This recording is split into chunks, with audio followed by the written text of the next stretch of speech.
ಎಲ್ಲ ಕಿತ್ತಾಕಿರೋದು ನೋಡಿ ಅಜ್ಜಿ ಹೆಂಗ್ ಹೇಳ್ತಾ ಇದ್ದೆ. ನೇರ್ಲಿ ಗಿಡ ಇಟ್ಕೊಂಡೆ ಮಾಡ್ಬೋದಿತ್ತಲ್ಲ, ಹತ್ರಕ್ಕೆ ಇಟ್ಟಿದ್ವಾ ಗಿಡ?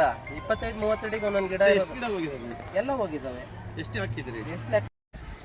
ಖುದ್ದಾಗಿ ವೃಕ್ಷಮಾತೆ ಪರಿಸರ ರಾಯಭಾರಿ ಸಚಿವ ಸಂಪುಟ ದರ್ಜೆಯಲ್ಲಿರುವಂತಹ ಕರ್ನಾಟಕ ಸರ್ಕಾರದ ಪರಿಸರ ರಾಯಭಾರಿ ಅವರು ಇಲ್ಲಿ ಮರವನ್ನು ನೆಟ್ಟು ಬೆಳೆಸಿದ್ರು. ಅವನ್ನ ಏನು ಇದು ಏಕಾಏಕಿ ಒಂದು ಗಿಡನೂ ಬಿಡ್ದಂಗೆ ಮರನೂ ಬಿಡ್ದಂಗೆ ಎಲ್ಲ ಕಿತ್ತಾಕಿ, ನಾವು ನಿನ್ನೆ ಕೇಳಿದಾಗ ನಾನು ಯಾವುದೇ ಗಿಡ ಕಿತ್ತಿಲ್ಲ, ಬರೀ ಕಳೆ ಕೀಳು ಮಾಡಿಸಿದ್ದೀನಿ ಅಂತ ಸುಳ್ಳು ಹೇಳಿ ಬೇರೆ ಸಮೇತ ಮರಗಳನ್ನೆಲ್ಲ ಕಿತ್ತಾಕ್ಸಿ, ನಾನೇ ಕಿತ್ತಾಕ್ಸಿರೋದು ಏನು ಮಾಡ್ಕೊಂತೀರ ಮಾಡ್ಕೊ ಹೋಗಿ ಅಂತ ಹೇಳಿದ್ದಾರೆ. ವೃಕ್ಷಮಾತೆಯವರು ಇವತ್ತು ಸ್ಥಳಕ್ಕೆ ಬಂದು ಭೇಟಿ ಮಾಡಿ ನೋಡ್ತಿದ್ದಾರೆ. ಇದ್ರ ಬಗ್ಗೆ ಸರ್ಕಾರ ತಕ್ಷಣ ಇವತ್ತೇ ಅವ್ರನ್ನ ಅಮಾನತ್ ಮಾಡಬೇಕು. ಇಲ್ಲ ಅಂದರೆ ಗಾಂಧಿ ಪ್ರತಿಮೆ ಮುಂದೆ ಬಂದು ಬೆಂಗಳೂರು ವಿಧಾನಸೌಧದಲ್ಲಿ ಸಾಲುಮರದ ತಿಮ್ಮಕ್ಕ ಅವರು ಧರಣಿ ಕೊಡ್ತಾರೆ. ಸರ್ಕಾರ ಕೋಟ್ಯಾಂತರ ರೂಪಾಯಿ ಖರ್ಚು ಮಾಡ್ತಿದೆ. ಅರಣ್ಯ ಸಚಿವರು ಈಶ್ವರ್ ಖಂಡ್ರೆ ಅವರು ಟೊಂಕ ಕಟ್ಕೊಂಡು ಇಡೀ ರಾಜ್ಯ ಎಲ್ಲ ಸುತ್ತಿದ್ದಾರೆ. ಮರ ಉಳಿಸ್ಬೇಕು, ಕಾಡು ಉಳಿಬೇಕು, ಪ್ರಾಣಿಗಳು ಉಳಿಬೇಕು ಅಂತೇಳಿ ಅಷ್ಟು ದೊಡ್ಡ ಮಟ್ಟದ ಕೆಲಸ ಮಾಡ್ತಿದ್ದಾರೆ. ಸರ್ಕಾರ ಅಷ್ಟು ದುಡ್ಡು ಕೊಟ್ಟು ಕೆಲಸ ಮಾಡ್ತಿದೆ. ಇಂಥ ಕೆಲಸ ಮಾಡಿರೋ ಅಧಿಕಾರಿಗೆ ಬಂದು ಕೇಳಿದರೆ ನಾನೇ ಕಿತ್ತಾಕಿರೋದು, ಏನು ಮಾಡ್ತೀರೋ ಮಾಡ್ಕೊ ಹೋಗಿ ಅಂದಿದ್ದಾರೆ. ಸರ್ಕಾರ ಏನು ಕ್ರಮ ತಗೊಳತ್ತೆ ಇವತ್ತು ನೋಡ್ತೀವಿ.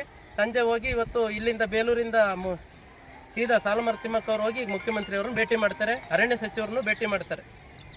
ಒಂದು ಬಿಟ್ಟಿಲ್ಲ ನೋಡಿ, ಬೇರೆ ಸಮೇತ ಕಿತ್ತು ಬಿಸಾಕಿದ್ದಾರೆ. ಯಾವ ಮುಟ್ಟಿಲ್ಲ ನಾನು ಅಂತ ಹೇಳ್ತವ್ರು. ನೆನ್ನೆ ಸುಳ್ಳು ಹೇಳ್ತವ್ರೆ, ಬರೀ ಕಳೆ ಕಿತ್ತಿತ್ತು, ಕಳೆಯಲ್ಲಿ ಕಿತ್ತಾಕಿದೀವಿ, ಯಾವ ಮರನೂ ಕಿತ್ತಿಲ್ಲ ಅಂತ ಹೇಳ್ತಾರೆ. ತೋರ್ಸೋದು ಏನಂತಾರೆ ಇದನ್ನು ನೋಡಿಲ್ಲಿ, ಬೇರೆ ಸಮೇತ ಕಿತ್ತಾಕಿದ್ದಾರೆ. ನೋಡಿ ನೋಡಿ ಇದು ನೋಡಜ್ಜಿ, ಎತ್ತ ಹಂಗೆ ಎತ್ತ ಮೇ ಏನಂತಾರೆ ಏನಂತಾರ್ರಿ ಇದನ್ನ? ಬೇರೆ ಸಮೇತ ಕಿತ್ತಾಕಿದ್ದಾರೆ ಅಜ್ಜಿಗೆ ಭಾಳ ಹೊಟ್ಟೆ ಉರಿಯಾಗಿ ಕಣ್ಣೀರು ಹಾಕಿ ಇವಾಗ ಸರ್ಕಾರಕ್ಕೆ ಹೋಗ್ತಿದ್ದಾರೆ. ಸರ್ಕಾರ ತಕ್ಷಣ ಇವ್ರನ್ನ ಅಮಾನತ್